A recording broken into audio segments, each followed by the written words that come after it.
they're observing, but what exactly are observing for? What are you looking for?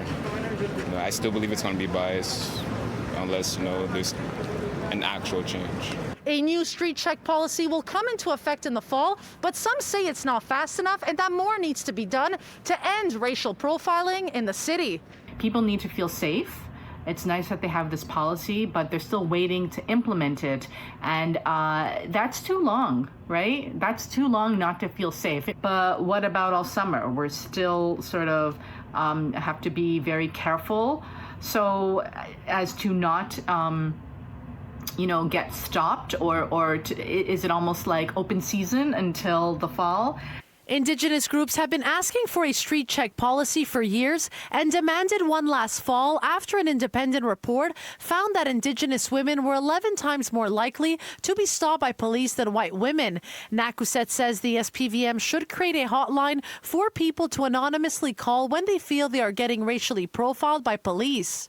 Unless you collect that data, unless you actually see how many times people are being racial profiled, unless there's someone who's listening and a safe place to listen, we're never really going to know. Montrealers we spoke to say they still want to see change when it comes to systemic racism. I think it's just the beginning.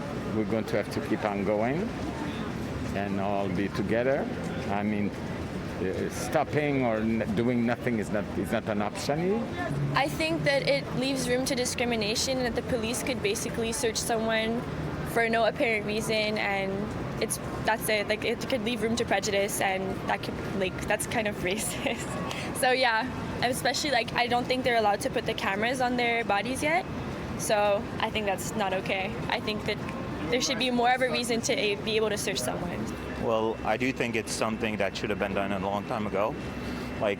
Given everything that happened in the past, in the recent news, we can see that some change needs to be done. I think it's a really good thing. I think that has to stop. Police brutality has to stop. For now, it is not clear what the consequences will be for police officers who do not follow the new street check policy. In Montreal, Melina Giubilaro, City News.